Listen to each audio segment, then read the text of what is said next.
پاکستان کا مطلب کیا؟ لا الہ الا اللہ. پاکستان کا مطلب کیا؟ لا الہ الا اللہ. پاکستان کا مطلب کیا؟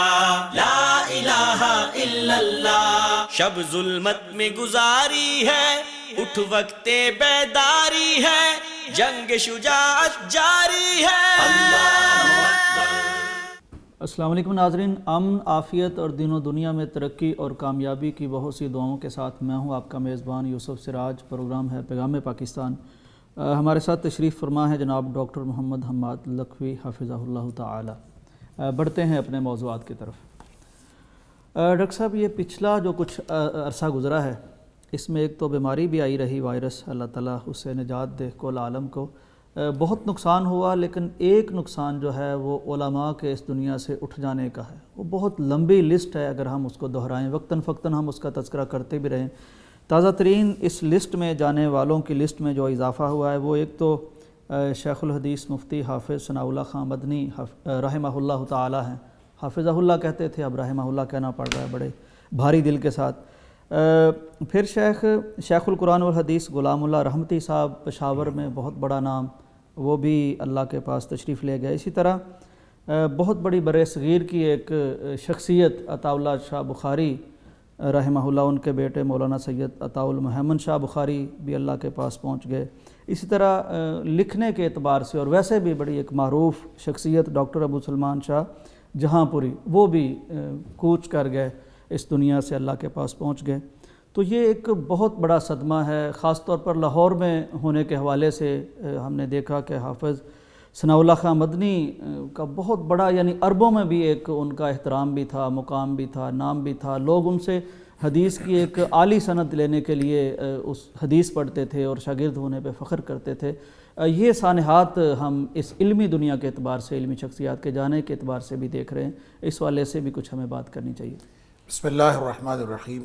دیکھیں، یہ تو ایک فطری امر ہے، جس نے اس دنیا میں آنا ہے اس نے جانا ہے. کل نفس ذائقۃ الموت. جی بے شک. انبیاء اس دنیا میں نہ رہ سکے اور سرور کائنات نبی اکرم صلی اللہ علیہ وسلم جب اس دنیا سے تشریف لے گئے تو صحابہ کرام کا کیا حال ہوا. حالانکہ ایک اٹل حقیقت ہے اور اس کا سامنا ہر ایک کو کرنا پڑتا ہے، لیکن فطری امر ہے کہ انسان صدمے سے دوچار ہوتا ہے تو اس کو ایک خاص قسم کی ذہنی کیفیات کا سامنا کرنا پڑتا ہے. تو یہ بھی دنیا کے امتحانوں میں سے ایک امتحان ہے. صحابہ کرام کی وہ کیفیات جو نبی کریم صلی اللہ علیہ وسلم کے وفات کے وقت تھیں، وہ بہت تفصیل سے سیرت کی کتابوں میں موجود ہیں. بے شک. اور بہت بڑا صدمہ تھا. جذباتی قسم کے مناظر دیکھنے کو ملے. عمر فاروق رضی اللہ تعالیٰ تلوار نکال کے کھڑے ہیں، لیکن ان زخموں پہ پھاہا رکھنے کے لیے اللہ کے قرآن نے ہی مدد دی. اور صدیق اکبر رضی اللہ تعالیٰ نے وہاں پہ جو قرآن حکیم کی آیت تلاوت فرمائی کہ وما محمد الا رسول قد خلت من قبل الرسل فإن مات أو قتل انقلبتم على أعقابكم. اور یہ پڑھنے کے بعد اور یہ آیت سننے کے بعد، حضرت ابوبکر صدیق رضی اللہ تعالیٰ کا خطبہ سننے کے بعد صحابہ کرام کی کیفیتیں تبدیل ہوئیں. اور یوں لگا کہ جیسے آج ہی آیتیں نازل ہوئیں، اسی موقع کے لیے نازل ہوئیں. اسی موقع کے لیے. اور عبداللہ بن عمر رضی اللہ تعالیٰ فرماتے ہیں کہ ایسے تھا کہ جیسے ہمارے آنکھوں کے اوپر کوئی پردہ پڑا ہوا تھا اور وہ چھٹ گیا قرآن کی آیت سن کر. تو بات اصل میں یہ ہے کہ یہ ساری کیفیات کا اتار چڑھاؤ ایک فطری امر ہے. اور خاص طور پھر قرب قیامت کے حوالے سے تو نبی اکرم صلی اللہ علیہ وسلم کا یہ فرمان کہ قرب قیامت جو علم اٹھ جائے گا، اس کا مطلب یہ نہیں ہے کہ علم لوگوں کے ذہنوں سے محو کر دیا جائے گا، بلکہ علماء کے اٹھ جانے سے علم اٹھ جائے گا. اور ہم یہ دیکھ رہے ہیں کہ جس قدر علوم نبویہ کی اور علوم دینیہ کی اور الہامی علوم کی جس قدر پہلے ہی ناقدری ہو رہی ہے، اور فی زمانہ آپ اس کو مغرب کی نقالی میں کہیں یا سائنس اور ٹیکنالوجی کی جو مغلوبیت میں کہیں، یا آپ اس کو کوئی بھی نام دیں، اس کی اور بے شمار وجوہات ہیں. ہماری جو دین سے دوری ہے وہ ازہر من الشمس ہے، لیکن ایسے ماحول میں علماء کا اٹھ جانا اور علماء کی ظاہر ہے ان کی نسبت سے پھر علم اٹھتا جا رہا ہے، تو اس کے بعد گویا اندھیرا بڑھ رہا ہے. اور اس اندھیرے میں نئے چراغ جلانے کی ضرورت ہے، اور پہلے سے موجود جو دین علم کے چراغ ہیں ان کو مزید مضبوط کرنے کی ضرورت ہے۔ اور جیسے کہتے ہیں پہلے ہی بہت اندھیرا تھا، اور اس طرح کے علماء کے اٹھ جانے سے اندھیرا جو ہے اس میں اضافہ ہوا ہے۔ تو میرے خیال میں جو دین کے طلبہ علم باقی ہیں ان کی ذمہ داریاں اور بڑھ جاتی ہیں، اور ان کو اپنے آپ کو دین کے ساتھ وابستگی میں اور مضبوط کرنا چاہیے۔ اور ظاہر سی بات ہے، جیسے عربی کا ایک مقولہ ہے کبرنی موت الکبراء، کہ مجھے بڑوں کی موت نے مجھے بڑا کر دیا، بڑا بنا دیا۔ تو چھوٹے جو ہے وہ بڑے ہو جاتے ہیں، کیوں بڑے جگہ خالی کرتے چلے جا رہے ہیں، تو پھر چھوٹوں کو وہ ذمہ داری اپنانی پڑتی ہے۔ لہٰذا دین کے جتنے بھی طلباء موجود ہیں اس ماحول میں ایک تو اس پورے پروسیس کو، اس پورے عمل کو فطری امر سمجھ کے اپنی موت کی تیاری کرنی چاہیے، کہ جہاں علماء جا رہے ہیں وہاں پہ ہماری بھی باری آنے والی ہے، آج نہیں تو کل۔ لہٰذا جتنی زندگی باقی ہے، وہ چند لمحے ہے، یہ چند سال ہے، اس کو اللہ کے دین کے ساتھ وابستہ کریں۔ یہ گھڑیال نے جو منادی کی یہ چند جو مناظر ہمیں دکھائے ہیں اور چند مثالیں جو ہمیں دی ہیں، تو میرے خیال میں یہ ہمیں اور زیادہ فکر مندی کی دعوت دیتی ہیں کہ ہم اپنے طرز عمل کو ایک دفعہ ریٹیون کریں، اور اپنے آپ کو جو بھی زندگی کے مقاصد ہیں اس کی پریورٹی لسٹ ایک دفعہ پھر اس کو ریوزٹ کریں، اور اللہ کے دین کو اور آخرت کو اپنی پہلی ترجیح بنائیں، تاکہ ہماری زندگی سعادت والی زندگی بن جائے اور ہماری موت ایمان والی موت بن جائے۔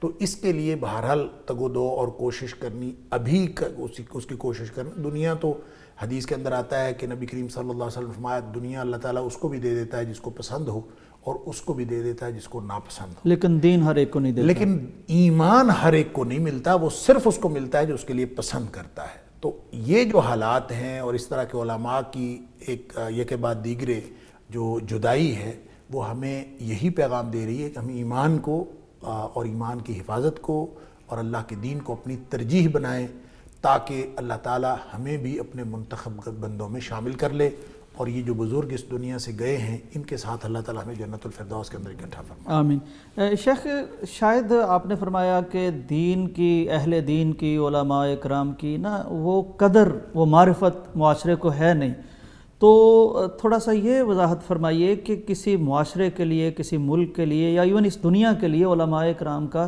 کیا مقام اور کیا حیثیت ہوتی ہے، کتنی ضرورت ہوتی ہے ان کی؟ دیکھیں، اس میں دو باتیں ہیں، ایک تو علماء کرام کی بات ہے اور دوسری بزرگوں کی بات ہے۔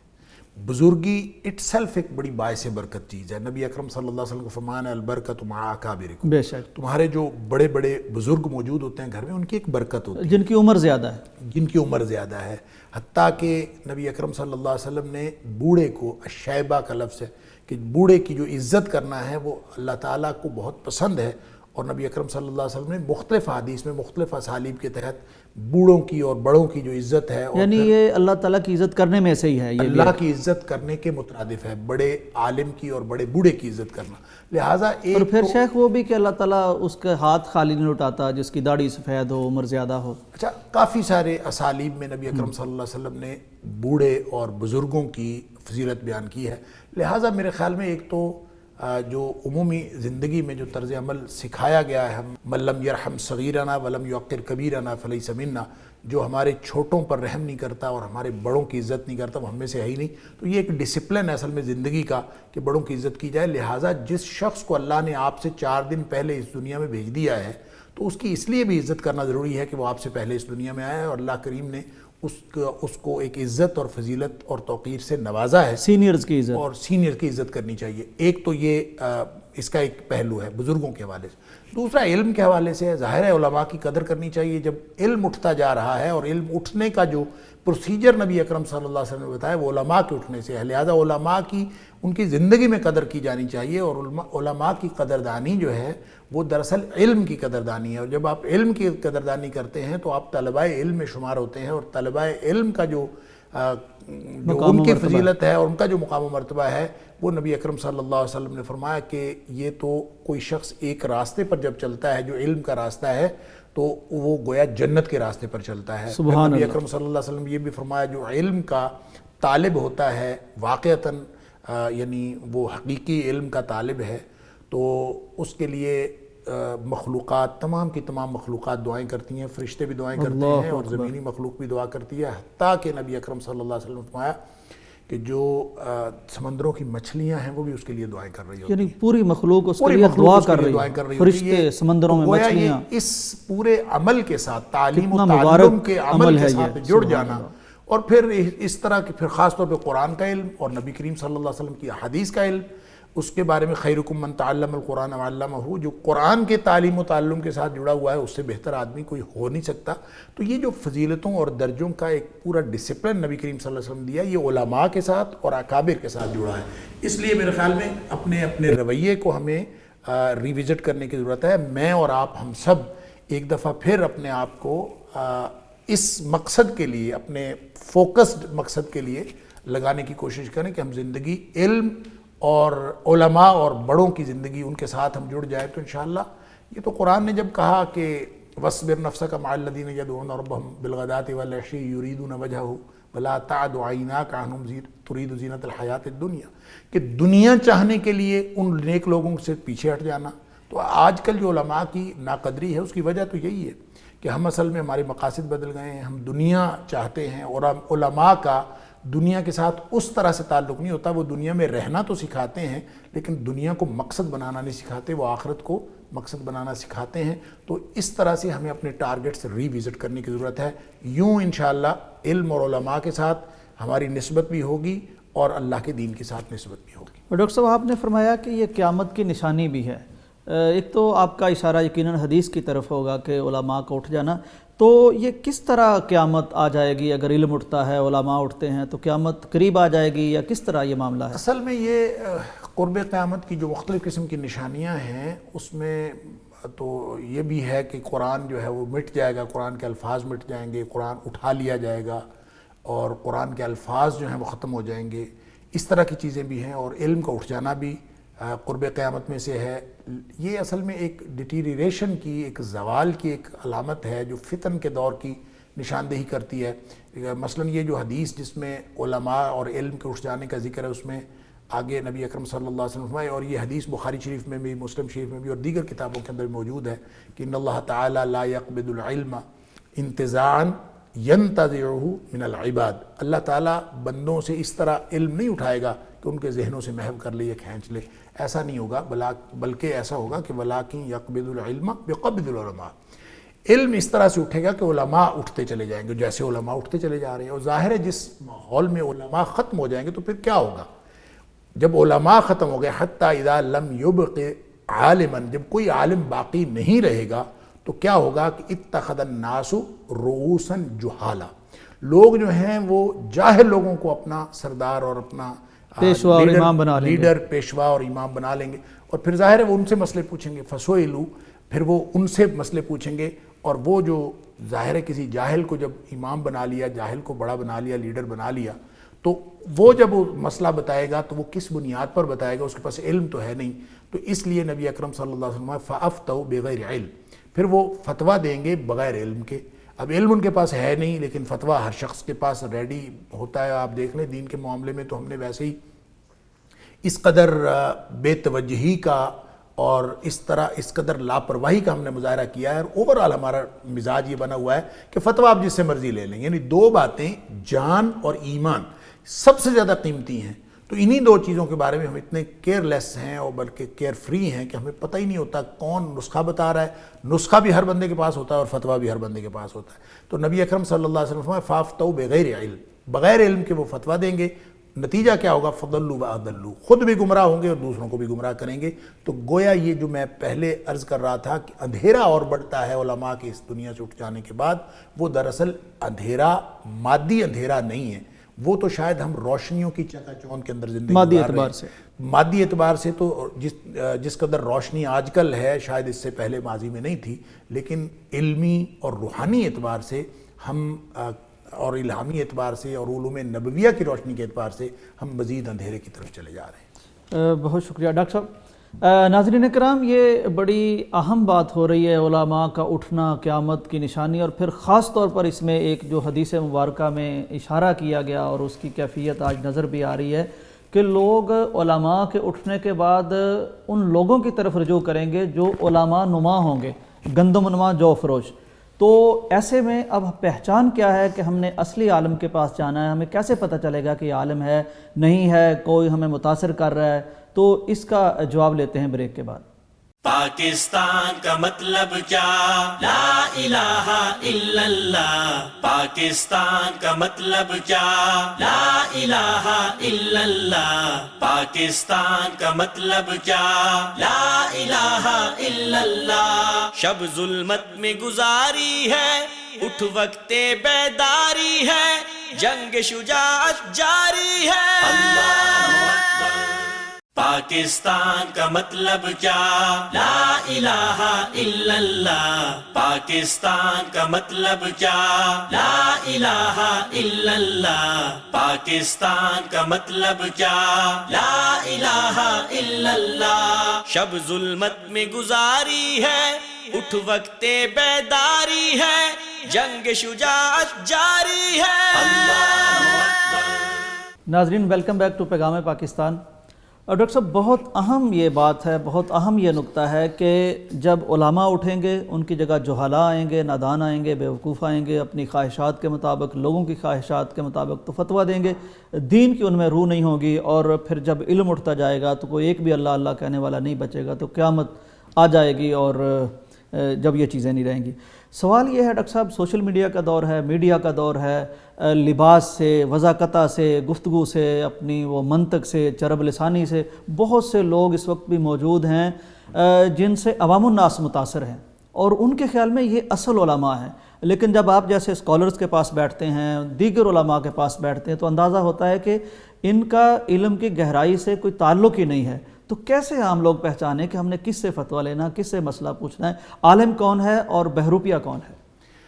دیکھیں یہ بہت ہی اہم سوال ہے، اور فی زمانہ جب سوشل میڈیا کا دور ہے تو اس میں ہمیں بہت زیادہ عالم نما لوگ ملتے ہیں، اور بہت زیادہ ایک پھر اور نئی جو ٹرمینالوجی یوز کی جاتی موٹیویشنل سپیکرز. تو یہ اس قدر یعنی بہتات ہے ان کی. ہاں بہتات ہے ان کی. یہ بالکل یعنی موٹیویشنل سپیکرز بھی، علماء بھی، ایون دین کے علماء جو اپنے آپ کو دین کا عالم کہتے ہیں وہ بھی بہت زیادہ. نبی اکرم صلی اللہ علیہ وسلم فرمایا یہ بھی قیامت کی نشانیوں میں سے ہے، ان من اقتراب الساعہ ان توضع الخیار وترفع الاشرار، کہ جو بدترین لوگ ہوں گے وہ اوپر آ جائیں گے اور جو بہترین لوگ معاشرے کے ہیں ان کو نکو بنا دیا جائے گا، وہ نیچے ہو جائیں گے. اور پھر وہاں آپ نے ایک بات یہ فرمائی کہ یفتح القول ویخزن العمل. باتیں بہت ہوں گی، باتیں کرنے والے بہت ہوں گے اور عمل سکڑ جائے گا. اب مجھے یوں لگتا ہے کہ یہ تو بات پوری ہوئی پڑی ہے. ویسے تو ہم احادیث جو خاص طور پہ فتن کے حوالے سے جتنی احادیث ہیں اور قرب قیامت کے حوالے سے اور قیامت کی نشانیوں کے حوالے سے، ان کے اوپر کوئی حتمی تعین نہیں کر سکتے، کسی چیز کے اوپر اس کا حتمی اطلاق نہیں کر سکتے کہ اس سے صرف یہی مراد ہے، اس کا کچھ اور بھی مراد ہو سکتا ہے. لیکن لگتا یوں ہے کہ یہ تو آج کل نشانی پوری ہوئی پڑی ہے کہ لوگ باتیں کرنے والے، اب جس سے مرضی تقریر کروا لیں، جس سے مرضی موٹیویشنل سپیچ ڈیلیور کروا لیں، اور پھر خاص طور پہ دین کا مسئلہ بھی جس سے مرضی پوچھ لیں. دین کیا ہے؟ علم اصل میں کیا ہے؟ علم اصل میں وہ ہے جو جس کا تعلق نبی اکرم صلی اللہ علیہ وسلم کے ساتھ جڑا ہو، اور وہ ایک سند ہے. علماء کے پاس ایک سند ہوتی ہے جس سے وہ علماء ہوتے ہیں، وہ راستہ ہے نبی صلی اللہ علیہ وسلم تک پہنچتے اور ہیں. وہ سند سے مراد وہ اتصال ہے علم کا جو نبی کریم صلی اللہ علیہ وسلم تک پہنچتا ہے. جیسے حضرت عبداللہ بن مبارک رحمہ اللہ کا قول ہے کہ اگر یہ اسناد، یہ سند کا سلسلہ نہ ہوتا نبی کریم صلی اللہ علیہ وسلم کے ساتھ علمی القائے نسبت، یہ ایک القائے نسبت کی ایک بڑی اسپیسیفک اصطلاح ہے جو صوفیاء کے ہاں چلتی ہے، اگرچہ وہ بالکل دیگر معنوں میں ہے. علمی طور پر نبی اکرم صلی اللہ علیہ وسلم کے ساتھ نسبت قائم ہونا، میں یہ سمجھتا ہوں یہ جو علمی القائے نسبت ہے اسی کا نام اسناد ہے. سند کا سلسلہ سند متصل ہونا نبی کریم صلی اللہ علیہ وسلم کے ساتھ. تو عبداللہ بن مبارک رحمہ اللہ کہتے ہیں کہ اگر یہ اسناد کا سلسلہ نہ ہوتا، لولا الاسناد، اگر یہ اسناد کا سلسلہ نہ ہوتا، لقال من شاء ما شاء، تو پھر جو آدمی جو مرضی کہتا وہ کہتا پھرتا. آج کل یوں لگتا ہے لقال من شاء ما شاء کا دور دورہ ہے کہ جو ہے وہ عملی تصویر ہمیں نظر آ رہی ہے، اور اسی کا دور دورہ ہے کہ ہر شخص سوشل میڈیا کے اوپر دین کا دعوے دار ہے کہ میرے پاس دین ہے اور میں صحیح سمجھ رہا ہوں. بلکہ لوگ پسند کرتے ہیں کہ یہ تو ہمارے مطابق بات کر رہا ہے. لوگ کہتے ہیں کہ یہ بالکل نئی بات کر رہا ہے اور نئی بات. اور یہ بھی قیامت کی نشانیوں میں سے ہے کہ لوگ جب دین کی باتیں سنیں گے اور ایسی ایسی باتیں سنیں گے وہ کہتے ہیں کہ یہ تو ہم نے آج تک سنی ہی نہیں, یہ پتہ نہیں کہاں سے آ گئی ہیں, اور نئی نئی باتیں کرنے والے, اور ان لوگوں کا جو ہے وہ گویا پاپولیرٹی بھی ہے, ان کے ویوز بھی زیادہ ہیں اور سب. تو طریقہ کیا ہے, جو سوال آپ نے کیا تھا کہ کیسے سمجھا جائے, تو علم اصل میں کتابیں پڑھنے کا نام نہیں ہے. علم کے اندر دو چیزیں ہیں, ایک تو اس کی نسبت نبی کریم صلی اللہ علیہ وسلم کے ساتھ ثابت ہو کہ آپ نے علم کہاں سے پڑھا ہے, آپ نے علم کہاں سے لیا. دیکھیں محدثین کے ہاں اور جو علوم نبویہ جو حاصل کرنے والے طلبہ علم ہیں, یہ جو تعلیم و تعلم کا سلسلہ ہے, اس کا اسناد کے ساتھ یوں تعلق ہوتا ہے, میں اپنے عوام الناس کے لیے, اپنے ناظرین کے لیے عرض کر دوں کہ اس کا تعلق یہ ہوتا ہے کہ مثلا آج اگر میں بیٹھ کے یہ کہتا ہوں کہ نبی اکرم صلی اللہ علیہ وسلم نے یہ بات کہی, تو نبی اکرم صلی اللہ علیہ وسلم تک میں نے جس سے سنی, میں نے جس کتاب سے پڑھی, مجھے اس کا حوالہ دینا چاہیے. جب ہم کہتے ہیں کہ یہ بخاری شریف کے اندر حدیث ہے, یہ فلاں کتاب کے اندر حدیث ہے, تو اس کی ذمہ داری اس محدث کے اوپر ہوتی ہے کہ جس محدث نے یہ اس کو اپنے کتاب میں درج کیا. پھر وہ کہتا ہے کہ میں نے فلاں سے سنی, پھر وہ کہتا ہے میں نے فلاں سے سنی, پھر وہ کہتا ہے میں نے فلاں سے سنی, اور یوں کرتے کرتے یہ سلسلہ نبی اکرم صلی اللہ علیہ وسلم تک جاتا ہے. لہٰذا میں اگر آج دعویٰ کرتا ہوں کہ میں نے یہ بات نبی کریم صلی اللہ علیہ وسلم کی کوٹ کی ہے, تو مجھے نبی کریم صلی اللہ علیہ وسلم تک یہ نہ صرف سلسلہ سند بتانا ہے, بلکہ اس میں جو درمیان میں آنے والے جتنے لوگ ہیں ان کے حالات زندگی بھی لوگوں نے محفوظ کر لی. وہ سچے تھے یا کاذب تھے, وہ سچے تھے یا کاذب تھے, اور ان کی کیفیت کیا تھی, ان کے پورے حالات زندگی. اور یہ ایسا شاندار ایک علم وجود سنہری سلسلہ ہے جس کو کہتے ہیں یہ اسماء الرجال کا فن. اور یہ اسماء الرجال سے مراد ان کے حالات زندگی کو محفوظ کر کے ان کے حالات جاننے کا علم ہے. اور یہ حالات کیوں جاننے ہیں کہ اگر کسی شخص سے عمومی زندگی میں ایک جھوٹ بھی ثابت ہو جائے کہ وہ عمومی زندگی میں کوئی جھوٹ بولتا ہے, تو اس سے کبھی حدیث نہیں لی جاتی, یا وہ جس سے کہتا ہے میں ملا ہوں یا اس نے بات کی, اس کی ملاقات ہی ثابت نہ ہو, ملاقات نہیں ثابت. تو بہرحال اس پہ محدثین کے اصول ہیں, اور کن اصولوں کی بنیاد پر کوئی حدیث صحیح ہوتی ہے, اور اس میں سب سے بڑی بات اتصال سند ہے کہ نبی اکرم صلی اللہ علیہ وسلم تک سلسلہ جڑا ہو. اب کوئی عالم آج دعویٰ کرتا ہے کہ میرے پاس علم ہے, اس سے پوچھا یہ جانا چاہیے کہ آپ کی سند کس سے ہے, آپ نے کس سے علم حاصل کیا ہے. اگر تو اس کا سلسلہ سند نبی اکرم صلی اللہ علیہ وسلم تک اس طرح سے جڑا ہے کہ اس نے جس استاد سے سیکھا ہے وہ آگے استاد اپنے اساتذہ کے ذریعے وہ نبی اکرم صلی اللہ علیہ وسلم کے ساتھ ان کا علمی القاء نسبت ہو جاتی ہے, تو پھر اس کا مطلب ہے اس کے پاس علم درست ہے. وگرنہ خود سے کتاب کوئی شخص اگر اٹھا کے پڑھتا ہے اور وہ سمجھتا ہے کہ میں جو پڑھوں گا اور جو مجھے سمجھ آئی ہے, اور اس سے قطع نظر کہ جو نبی اکرم صلی اللہ علیہ وسلم نے جو صحابہ کرام کو دین سکھایا, صحابہ نے تابعین کو سکھایا, اور اس سے ہٹ کر وہ اپنے آپ کو ایک نئی سمجھ اور نئی تفہیم کا علمبردار قرار دیتا ہے, تو اس کے علم کی کوئی حیثیت نہیں ہے. اس کی حیثیت اسی وقت ہوگی جب وہ نبی کریم صلی اللہ علیہ وسلم سے ثابت ہوگا اور ان تشریحات کے مطابق ہوگا جو نبی اکرم صلی اللہ علیہ وسلم نے صحابہ کرام کو سکھائی. اور دوسری بات اس میں جو ملحوظ رکھنے کی ہے وہ ہے عمل, کہ علم اصل میں عمل کا نام ہے. اگر آپ کی زندگی نبی اکرم صلی اللہ علیہ وسلم کی سنت کے مطابق ہے, تو نبی اکرم صلی اللہ علیہ وسلم کا فرمان کہ آپ قرب قیامت کسی کو آسمان میں اڑتا ہوا بھی دیکھیں تو آپ یہ نہ سمجھیں کہ یہ کوئی اللہ والا ہے, آپ جب تک اس کی زندگی نہ دیکھیں کہ اس کی زندگی شریعت کے مطابق ہے کہ نہیں. لہٰذا سوشل میڈیا کے اوپر مشہور ہونے والے جتنے بھی لوگ ہیں, ہر چمکتی چیز سونا نہیں ہوتی, اور ہر بڑبولا آدمی عالم نہیں ہوتا. اور لوگ جو اپنی ایلاکوینس کے ساتھ, اپنی گفتگو کے ساتھ, اور خاص طور پہ جو اپنا ڈائلیکٹ ہے اور جو موجودہ دور کا چرب لسانی کہہ لیجئے, موجودہ دور کے جو زبان دانی کے جتنے معیارات ہیں ان کو تو لوگ پورا کرتے ہیں, لیکن کیا وہ دین کے معیار پر پورا اترتے ہیں؟ ان کا علم اس معیار پر پورا اترتا ہے جو دین کا علم جس کو کہا جا سکتا ہے؟ یہ ہماری نظروں سے اوجھل ہے. لہٰذا کسی بھی شخص کو آپ دیکھیں تو اس کے لیے دو باتیں دیکھنی پڑیں گی. ایک یہ کہ وہ جڑا ہو علوم نبویہ کے ساتھ, اس سلسلہ سند مطلب اس کا کوئی ریفرنس ہو قرآن یا حدیث سے, اور دوسرا یہ کہ اس کا جو تعلق ہے وہ عمل کے ساتھ ہو, اور صرف گفتگو نہ کرتا ہو. ایسا نہیں ہے کہ وہ صرف گفتگو کر رہا ہو اور اس کے جو اپنا عملی زندگی میں اس کی وہ چیز شامل نہ ہو. جب عمل ہوگا تو پھر وہ لوگوں کو سمجھ آئے گی کہ شریعت کے مطابق ہے.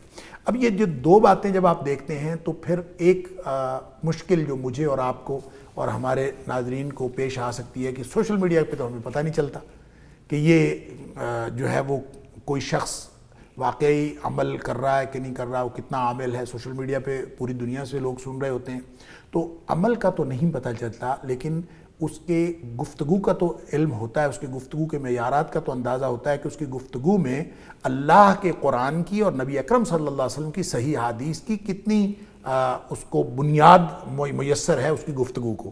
اگر تو اس کی بنیاد اللہ کا قرآن اور نبی کریم صلی اللہ علیہ وسلم کی صحیح حدیث ہے تو آپ سمجھ لیجئے کہ اس کا علم درست ہے، اور اگر ایسا نہیں ہے اور پھر وہ اپنے اسلاف کو برا بھلا بھی کہتا ہے، وہ بڑوں کو برا بھلا کہتا ہے، وہ دین جن کے ذریعے سے ہمیں پہنچا ان کو برا بھلا کہتا ہے، صحابہ کرام کو برا بھلا کہتا ہے، صحابہ کرام کے بارے میں وہ ایسی گفتگو کرتا ہے کہ جو ہم اپنے والدین کے بارے میں نہیں کر سکتے، تو صحابہ کرام جن کو نبی اکرم صلی اللہ علیہ وسلم نے اس دین کا امین بنایا ہے اور یہ امانت ان کے سپرد کی ہے، اور آپ صحابہ کرام کو ذمہ دار بنا کے اس دنیا سے تشریف لے گئے۔ آپ نے ان کو فرمایا تھا فَلْيُبَلِّغِ الشَّاهِدُ الْغَائِبَ، کہ جو آج موجود ہیں، خطبہ حجۃ الوداع کے موقع پر نبی اکرم صلی اللہ علیہ وسلم فرمایا جو آج موجود ہیں یہ دین اس وقت ان تک پہنچا دیں جو موجود نہیں ہیں۔ لہٰذا یہ مرحلہ وار وہی دین آگے سے آگے پہنچتا رہا، اور قرب قیامت بھی نبی کریم صلی اللہ علیہ وسلم نے جب وہ جو مختلف گروہوں والی حدیث ہے کہ آپ نے فرمایا کہ میری امت کے 73 فرقے ہوں گے، کلہم فی النار الا واحدہ، سارے جہنمی ہوں گے سوائے ایک۔ نشانی کیا ہے اس کی؟ جو ایک جنتی ہوگا اس کی نشانی کیا ہے؟ ما انا علیہ و صحابی، ان کی نشانی یہ ہے کہ جو میرے طریقے اور میرے صحابہ کے طریقے پر ہوگا وہ کامیاب اور وہ درست راستے پر ہوگا۔ لہذا آج ہمیں یہی دیکھنا ہے کہ کون صحابہ کے راستے پر ہے اور کون نبی کریم صلی اللہ علیہ وسلم کے راستے پر ہے، اور بطور دعوے کے، بطور کلیم کے، اگر ہم صحابہ کے راستے پر ہونے کا دعویٰ تو کریں، عملی طور پر کوئی کوتاہی ہو بھی تو وہ عذر شاید کبھی قابل قبول ہو، لیکن جو شخص صحابہ کے اوپر تان کرے اور صحابہ کے بارے میں ایسی گفتگو کرے جو ہم اپنے کسی قریبی دوست کے بارے میں بھی نہیں کر سکتے اور کسی عزت دار آدمی کے بارے میں نہیں کی جا سکتی، ایسی گفتگو صحابہ کرام کے بارے میں کرے، اور پھر وہ سوشل میڈیا کے اوپر یا لوگوں کے ہاں وہ بہت بڑا عالم مشہور ہو، تو میرے خیال میں لوگوں کی بھی فہم کا قصور ہے۔ اس شخص نے تو اپنی اوقات بتا دی، جس نے صحابہ کرام کے اوپر تان کر دیا، اس نے تو اپنی اوقات بتا دی، اور اس نے اپنی منہج فکر بھی بتا دیا اور اپنا سورس آف نالج بھی بتا دیا کہ جو صحابہ کے اوپر تان کر رہا ہے اس کا سورس آف نالج نبی کریم صلی اللہ علیہ وسلم کا بتایا ہوا طریقہ تو نہیں ہے۔ اب یہ تو کسی اپنے مشہور ہونے کے لیے آپ بڑے بڑے نام لے کر ان ائمہ کو، ان مشاہیر کو، پھر صحابہ کرام کو اور تابعین عظام کو آپ ان کو برا بھلا کہنا شروع کر دیں تو لوگ تو آپ کو اچھا کہیں گے، واہ واہ تو ہو جائے گی، آپ کو ویوز وغیرہ تو مل جائیں گے، لیکن آپ کا دین اور عقیدہ باقی نہیں رہے گا۔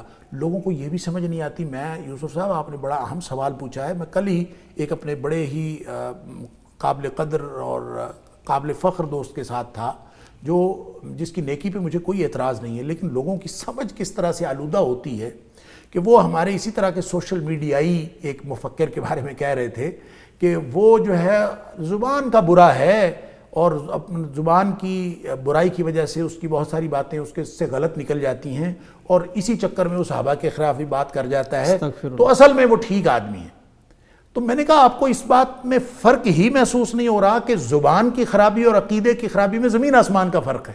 زبان کی لغزش یا زبان کی خرابی اور چیز ہوتی ہے، عقیدے کی خرابی اور چیز ہوتی ہے۔ جب آپ صحابہ کرام کے خلاف کوئی بات کر رہے ہوتے ہیں تو دراصل آپ اپنے اس سورس آف نالج کو چیلنج کر رہے ہیں، آپ اس ذریعہ علم کو چیلنج کر رہے ہیں۔ تو ایسے عالم کو جو اپنے اصل ذریعہ علم کو ہی چیلنج کر رہا ہو، جن کو نبی اکرم صلی اللہ علیہ وسلم دین دے کے گئے ہیں، ان کے بارے میں وہ ایسی فکر کا اظہار کر رہا ہو کہ لوگ ان کے بارے میں عدم اعتماد کر دیں، اس شخص کا علم کبھی بھی قابل اعتماد نہیں ہو سکتا۔ تو یہی وہ معیار ہے، ایک تو نبی کریم صلی اللہ علیہ وسلم اور صحابہ کرام معیار ہیں، اور اگر کسی شخص کی گفتگو میں، اس کے علم کی بنیادوں میں یہ معیارات قائم ہیں تو پھر انشاءاللہ ہم امید کرتے ہیں کہ وہ اس کا علم دین درست ہوگا اور اس کی علمی القاء نسبت نبی اکرم صلی اللہ علیہ وسلم کے ساتھ ہوگی۔ ایک تو یہ نشانی ہے، اور دوسری نشانی اس کا اپنا عمل ہے اگر ہم اس کو دیکھ سکیں۔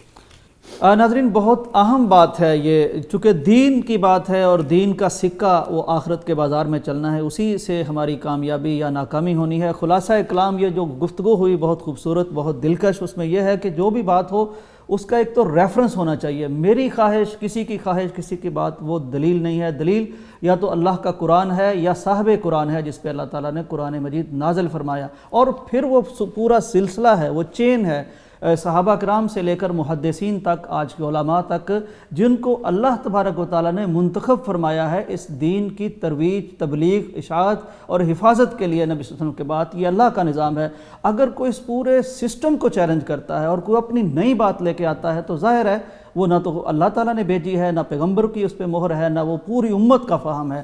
تو یہ بہرحال ہمیں دیکھنا ہے کہ 1.5 اینٹ کی مسجد کوئی الگ اگر بنا رہا ہے تو پوری امت کو چھوڑ کے پیغمبر کو جو بات سمجھ نہیں آئی، صحابہ کو سمجھ نہیں آئی اور اس بندے کو آ رہی ہے تو یہ دین نہیں ہو سکتا، خواہ اس کی آواز کتنی ہی دلکش ہو، چہرہ کتنا ہی خوبصورت ہو، ویوز کتنے ہی ملتے ہوں، سبسکرائبر کتنے ہی زیادہ ہوں۔ بہت اہم بات ہے۔ بریک لیتے ہیں، واپس آتے ہیں۔ پاکستان کا مطلب کیا؟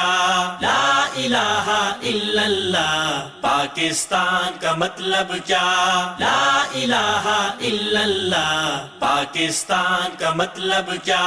لا الہ الا اللہ۔ شب ظلمت میں گزاری ہے، اٹھ وقت بیداری ہے، جنگ شجاعت جاری ہے۔ اللہ اکبر۔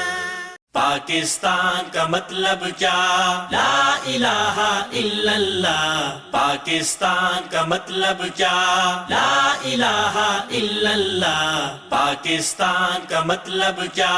لا الہ الا اللہ۔ شب ظلمت میں گزاری ہے، اٹھ وقت بیداری ہے، جنگ شجاعت جاری ہے۔ اللہ اکبر۔ ناظرین، ویلکم بیک ٹو پیغام پاکستان۔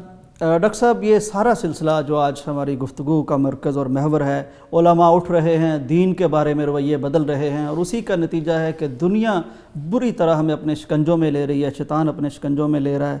تو اسی کا ایک معاملہ یا مظہر وہ ویلنٹائنز ڈے ہے، وہ بھی آ گیا ہے۔ اس میں جو معاملات ہوتے ہیں، حیا کو ہم قتل کرتے جا رہے ہیں، ویلیوز کو قتل کرتے جا رہے ہیں، اور کتنا یعنی عجیب معاملہ ہے کہ جو کسی کی بیٹی ہے، بہن ہے، قوم کی بیٹی، محلے کی بیٹی، نوجوان اس کو ہراس بھی کرتے ہیں، تنگ بھی کرتے ہیں، پھول بھی پیش کرتے ہیں۔ حالانکہ یہ کلچر یعنی اسلام تو بہت بلند و بالا ہے، ہمارے مشرق کا کلچر بھی نہیں ہے۔ پورے مشرق میں اگر ہم دیکھیں، ہندو بھی اس کے خلاف ہیں، جاپان بھی اس کے خلاف مظاہرے کر رہا ہے، مطلب پوری ویلیو ہی ہماری نہیں ہے۔ تو یہ حیا کا خاتمہ اور اس طرح کے معاملات یہ معاشرے کو کہاں لے جائیں گے؟ جبکہ آپ دیکھتے ہیں اس کے کچھ نتائج ہمیں بھگتنے بھی پڑ رہے ہیں۔ وہ واقعہ بھی دیکھا جب ایک طالب علم تھے دونوں، اور بھاری فیس خاتون نے، بچی نے لی، طالبہ نے فیس کے نام پر پیسے لیے، پھر وہ ابارشن کا معاملہ، قتل ہو گئی، پوری قوم نے دیکھی۔ یعنی اس طرف کو ہم جا رہے ہیں اور منا ہم ویلنٹائنز ڈے رہے ہیں۔ دیکھیں، جو تہوار کی بات ہے تو تہوار آپ کہہ لیجئے کہ 3 قسم کے تہوار ہیں۔ ایک تو وہ تہوار ہیں جس کو شریعت انڈورس کرتی ہے اور شریعت نے ہمیں دی ہیں، وہ تو یقیناً منانے چاہیے، بلکہ وہ ایک ہماری دینی ذمہ داری۔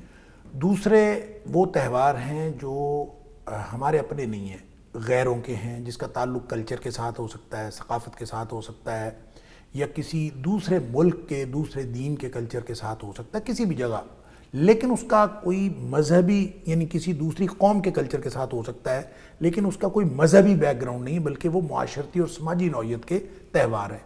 اس کے بارے میں 2 آراء ہو سکتی ہیں کہ اس کو منانا چاہیے یا نہیں منانا چاہیے۔ آپ اس کو ثقافتی اعتبار سے، آپ اس کے اندر جو خامیاں ہیں، جو اس کے اندر کوتاہیاں ہیں، ان کے اعتبار سے بحث کر سکتے ہیں اور مختلف نقطہ نظر اس کے بارے میں ہو سکتے ہیں۔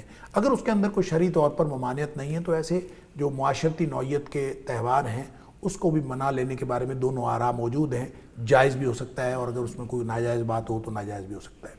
یہ جو ویلنٹائن ڈے کا تہوار ہے، اس کے بارے میں جیسا کہ آپ نے سوال میں اپنے 2-4 پہلو بیان کیے، تو اس میں بے شمار پہلو ہیں جو صرف کسی کلچر، ثقافت یا کسی دین یا کسی مذہبی روایت کی مخالفت نہیں کرتے، بلکہ یہ بنیادی طور پر انسانی اقدار کی مخالفت کرتے ہیں۔ بے شک۔ اور یہ اس قدر بھیانک اور اس قدر یہ کوئی آپ کہہ لیجئے کہ اخلاقی طور پر زوال کی نشانی ہے کہ کوئی بھی سلیم الفطرت انسان، چاہے وہ کسی بھی مذہبی روایت سے جڑا ہو، کسی بھی ثقافت سے تعلق رکھتا ہو، وہ اس چیز کو برداشت نہیں کر سکتا۔ لہٰذا انسانیت کا جو اجتماعی شعور ہے، جو انسانیت کا اجتماعی ضمیر ہے، یہ اس کے خلاف۔ اس لیے آپ کہتے ہیں کہ آپ کو مثالیں مل جاتی ہیں کہ جاپان والے بھی اس کے خلاف ہیں، فلاں بھی اس کے خلاف ہیں، فلاں بھی اس کے خلاف ہے۔ تو اصل میں جہاں انسان انسانیت سے ہی نیچے گر جائے تو پھر وہاں پہ تو سوچنا پڑتا ہے ہر اس شخص کو، چاہے وہ کسی بھی مذہبی روایت سے جڑا ہو۔ تو یہ اس نے ہماری صرف ایمان کا جنازہ نہیں نکالا، اس نے ہمارے اخلاق کا بھی اور ہماری اقدار کا بھی، معاشرتی اقدار کا بھی جنازہ نکالا ہے، اور وہ معاشرتی اقدار جو عالمگیر ہیں، سچ عالمگیر ہے، حیا عالمگیر ہے، لہٰذا لوگوں کو بے حیا بنانے میں تو بدبخت شیطان جو ہے اور ابلیس اور اس کا جو لشکر، اور پھر انسانوں میں سے بھی شیطان ہوتے ہیں، جیسے نبی جیسے قرآن نے کہا من الجنت والناس، تو یہ جو شیطان ہے یہ انسان کو دراصل جو پہلا کام کرتا ہے وہ بے حیا بناتا ہے، اور بے حیا بنانے کے لیے جتنے بھی اس سے جتن ہوتے ہیں وہ کرتے ہیں۔ اب دیکھیں کہ جب اللہ کی نافرمانی ہوتی ہے اور جب انسان شیطان کے پیچھے چلتا ہے اور شیطان کی بات مانتا ہے تو اس کا پہلا نتیجہ جو قرآن بتاتا ہے کہ جب ہمارے اماں اور بابا کو، بابا آدم اور اماں حوا کو جب بہکایا اس بدبخت نے، تو اس کا پہلا نتیجہ جب یہ اس کے بہکاوے میں آئے ہیں تو یہ نکلا کہ ان کا لباس اتر گیا، اور جب وہ لباس اترا، جنتی جو لباس ان کو ملا ہوا تھا وہ اتر گیا، تو پھر ان کو اپنی شرمگاہیں چھپانے کے لیے درختوں کے پتے جو ہیں وہ اپنے اوپر لگانے پڑے۔ تو اس کا مطلب یہ ہوا کہ جو شخص شیطان کے بہکاوے میں آتا ہے اس کا پہلا نتیجہ یہ نکلتا ہے کہ اس کو بے حیا بناتا ہے۔ قرآن یا بنی آدم کہہ کے ایک صدا لگاتا ہے کہ آدم کی اولاد جو تمہاری فطرت رکھی ہے وہ فطرت تمام ایک عالمگیر شعور کے تحت ہے، اور عالمگیر ایک انسانیت کا شعور ہے، اس سے بھی تم گر جاؤ گے اگر تم شیطان کی پیروی کر لو گے۔ تو یہ خصوصیت کے ساتھ سورہ اعراف کے اندر اللہ کریم نے فرمایا کہ ایسا نہ ہو اے بنی آدم کہ کہیں یہ تمہارا بھی لباس اتروا دے، تمہیں بھی بے حیا کر کے معاشرے میں ننگا کر کے کھڑا کر دے۔ تو بے حیائی اصل میں صرف بے لباسی کا نام نہیں ہے، بے حیائی اللہ اور اس کے رسول صلی اللہ علیہ وسلم کی لگائی ہوئی حدود سے نکل جانے کا نام ہے، یا پھر آپ جب انسانیت کی سطح پہ کہتے ہیں تو آپ یہ کہہ لیں کہ انسانی شعور کی جو عالمگیر اور اجتماعی انسانی اخلاقی شعور ہے اس کی حدود سے باہر نکل جانا یہ کائنات کی سب سے بڑی بے حیائی ہے۔ تو یہ جو ویلنٹائن ڈے ہے اس کو آپ شریعت کی نظر سے اس کا تجزیہ کریں یا آپ اس کو قرآن و حدیث کی روشنی میں تجزیہ کریں، اس کی تو ضرورت ہی نہیں ہے، یہ تو کسی بھی انسانی معیار پر پورا نہیں اترتا۔ اس سے بڑی بے حیائی کیا ہوگی کہ آپ کسی کی بہن بیٹی کو سر عام پوری دنیا کے سامنے اس کو جو ہے اپنا محبت کا پیغام بھیجیں اور دوسروں سے محبت کے پیغام وصول کریں، اور جو کام ایک شریعت ڈاکٹر صاحب یہ محبت نہیں لسٹ ہے، یہ تو میں وہی عرض کر رہا ہوں کہ جس چیز کو میاں بیوی کے درمیان جو تعلق ہے اس کو بھی چھپانے کی بات کی گئی ہے کہ جو بالکل ایک پرائیویسی کا تعلق ہے اور اپنے خاص لمحات کا تعلق ہے، اور کسی کے سامنے نبی اکرم صلی اللہ علیہ وسلم بدترین آدمی ہے وہ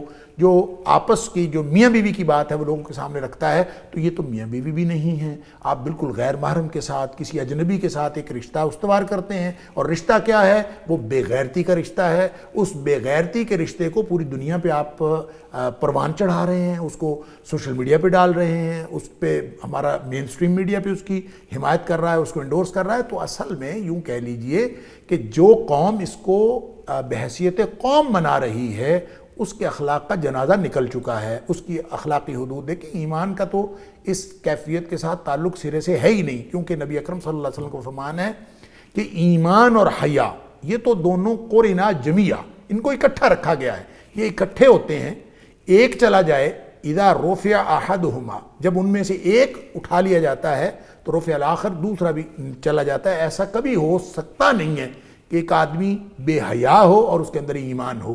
لہٰذا اس قوم کو جو ویلنٹائن ڈے منانے چلی ہے اور یہ بے حیائی کا تہوار بنانے چلی ہے اور اپنے آپ کو مسلمان کہتی ہے، اور 98% پاکستان کی آبادی جو مسلمانوں کی ہے، تو مسلمانوں کو اپنے ایمان کی فکر کرنی چاہیے، اور پوری دنیا کے انسانوں کو جو بھی اس کو منانے چلے ہیں اس کو اپنے انسان ہونے کی فکر کرنی چاہیے کہ کیا وہ انسانیت کے معیار پر باقی ہیں۔ بے شک بے شک، یہ تو بہت واضح بات ہوگی ڈاکٹر صاحب۔ ڈاکٹر صاحب ایک اور معاملہ جو بڑا پاکستان میں اس وقت ڈسکس ہو رہا ہے، یہ جدید دنیا ہے ڈاکٹر صاحب، اس میں کچھ ایسی چیزیں ملکوں کو کرنی پڑتی ہیں جس سے ان کا سافٹ امیج بنے، اور لوگ چونکہ خاص طور پر مغرب نے کئی طرح کی ہم پہلے بات کر چکے ہیں اصطلاحات کی یلغار کر رکھی ہے، مار دے رکھی ہے، وہ کوئی ٹیگ لگاتے ہیں، کوئی نام دیتے ہیں اور اس میں بیچارہ وضاحتیں ہی دیتا چلا جاتا ہے، تو کوشش کرتے ہیں کہیں کوئی کھیل ہو جائے، سپورٹس ہو جائیں، کچھ ٹورزم ہو جائے۔ سافٹ امیج اٹ سیلف ایک ایسی اصطلاح ہے کہ آپ رگڑ سکتے ہیں کسی کو بھی، تو مجبوراً تو یہ چیزیں ہو رہی ہوتی ہیں اور کرنی پڑتی ہیں. تو اسی طرح کا ایک معاملہ ہے کہ ہماری جو K2 پہاڑی ہے دنیا کی دوسری بلند ترین چوٹی, اس کو نیپالیوں نے پچھلے دنوں سردیوں میں پہلی دفعہ سر کیا. پھر ایک ہمارے معروف نام ہے محمد علی صدپارہ, تو انہوں نے اس وقت بھی کوشش کی تھی, رہ گئے. تو دوسری دفعہ وہ اپنے بیٹے کے ساتھ انہوں نے سردیوں میں سر کرنے کی کوشش کی. بیٹا تو خیر ریگولیٹر خراب ہو گیا تھا اس کی آکسیجن کا, تو واپس آ گیا, لیکن یہ پھر اوپر جانے کی کوشش میں لاپتہ ہوا, جمعے سے لاپتہ ہے. اور اب تو اس کے بیٹے نے بھی یہ بیان دیا ہے کہ آپ ڈیڈ باڈی تلاش کریں. قوم بہرحال اس کو بہت بڑا ہیرو بھی مان رہی ہے, دعائیں بھی کرتی رہی کہ چلو ایک ہمارے ملک کے لیے شخص چڑھ رہا تھا.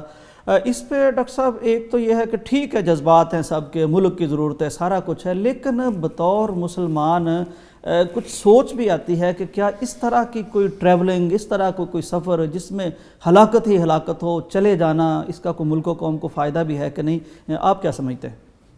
دیکھیں اس کے ایک پہلو تو اس کا وہی ہے کہ جو پوری دنیا میں ایک جو ٹرینڈ چلا ہوتا ہے, لوگ اس ٹرینڈ کے پیچھے جاتے ہیں اور اپنا امیج بہتر بنانے کی کوشش کرتے ہیں.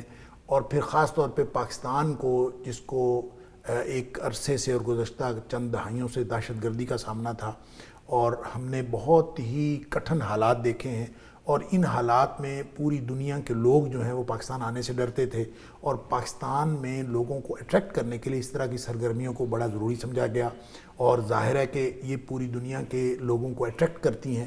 اس اعتبار سے تو آپ اس کو اپریشیٹ کر سکتے ہیں, اور اپریشیٹ کیا جانا چاہیے کہ جب دیکھیں ماؤنٹینئرنگ یا یہ جو پہاڑوں کے اوپر چڑھنا ہے اور چوٹیاں سر کرنا ہے, کوہ پیمائی, یہ ایک پوری دنیا میں بڑا محبوب مشغلہ سمجھا جاتا ہے.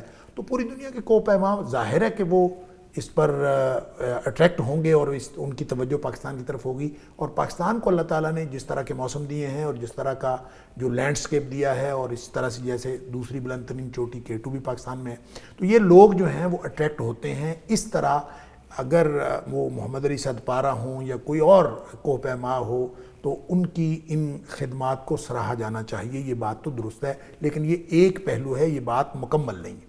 مکمل بات وہ ہے جس کی طرف آپ نے اشارہ کیا, وہ دوسرا پہلو وہ بہت ہی اہم ہے. دیکھیں خطرات میں, آپ نے کہا جی اپنے آپ کو خطرات میں ڈالنا, کیا اس طرح یہ درست ہے؟ خطرات ہر گیم میں خطرات ہوتے ہیں. جب آپ فٹ بال کھیل رہے ہوتے ہیں, جب آپ ہاکی کھیل رہے ہوتے ہیں, جب آپ کرکٹ کھیل رہے ہوتے ہیں, تو اس میں بھی آپ کو بال لگنے کا, کوئی کسی طرح کی چوٹ لگ جانے کا, گر جانے کا, ٹکراؤ ہو جانے کا, بلکہ ڈاکٹر صاحب زندہ رہنے میں بھی کئی خطرات ہیں. یعنی خطرات تو آپ کو ہر جگہ پہ ہوتے ہیں. لہٰذا صرف خطرہ یا خطرے کا امکان ہونا یہ کسی چیز کو ناجائز نہیں کرتا. البتہ خطرے کا امکان اس قدر ہو کہ آپ کے بچنے کے امکانات کم ہو جائیں, تو پھر اس خطرے کو دیکھو قرآن کہتا ہے وَلَا تُلْقُوا بِأَيْدِيكُمْ إِلَى التَّهْلُكَةِ, اپنے آپ کو اپنے ہاتھوں ہلاکت میں نہ ڈالو. اب یہ عقیدے کے اعتبار سے بھی ہے, یہ عمل کے اعتبار سے بھی ہے. جہاں یقین ہے, اب جب ہلاکت کتنی ہے, خطرہ تو ہر چیز میں ہے. آپ اس کو یوں سمجھ لیجئے کہ اس کیلکولیشن کی دنیا میں آپ یہ دیکھ لیں کہ more than 50% امکانات ہیں کہ آپ اس خطرے کا شکار ہو جائیں گے. جو آپ کو خطرہ, کوئی خدشہ ہے, تو آپ تباہی و بربادی کے امکانات جو ہیں وہ 50% سے زیادہ ہوں, تو آپ کو وہ کام, وہ چاہے وہ کوئی گیم ہو, چاہے وہ کوئی معاملہ کوئی اور ہو, اس کو اختیار نہیں کرنا چاہیے. تو قرآن نے تو ایک جنرلائزڈ پرنسپل دے دیا وَلَا تُلْقُوا بِأَيْدِيكُمْ إِلَى التَّهْلُكَةِ, اپنے آپ کو خود اپنے ہاتھوں ہلاکت میں نہ ڈالو. اب ظاہر ہے کہ جو لوگ سگریٹ نوشی کرتے ہیں, جو لوگ تمباکو پیتے ہیں, جو لوگ مختلف قسم کے مشروب پیتے ہیں, مختلف قسم کا نشہ کرتے ہیں, اب یہ ساری چیزیں انسان کو ہلاک کر دینے والی ہیں. اسی طرح سے یہ جو گیمز کے اندر جہاں خطرہ بہت ہی کم ہے, یہ منیمل ہے, تو اس کا کوئی حرج نہیں ہے. فزیکل گیم جو گرتے ہیں شاہ سواری میدان جنگ میں, اس میں کیا حرج ہے؟ لیکن ایک ایسی بات کہ جس میں آپ احتیاطی تدابیر بھی اختیار نہیں کرتے, آپ صرف ناموری کے لیے اور پوری دنیا کو دکھانے کے لیے آپ آکسیجن کا سلنڈر بھی نہیں لیتے, اور سردیوں میں اس کو, جہاں موسم کی شدت اس قدر ہے کہ اس کو ڈیتھ زون, اوورآل جو ہے کوہ پیماؤں کی زبان میں اس کو, اس ایریے کو ڈیتھ زون کہا جاتا ہے, کہ وہ چوٹی کا ایک حصہ ہے جہاں ظاہر ہے تیز شدید ہوائیں ہوں گی, آکسیجن کی کمی ہوگی, اور کہتے ہیں خون بالکل جم جاتا ہے, دماغ پوری طرح کام نہیں کرتا, دماغ پوری طرح انسان کا کام نہیں کرتا.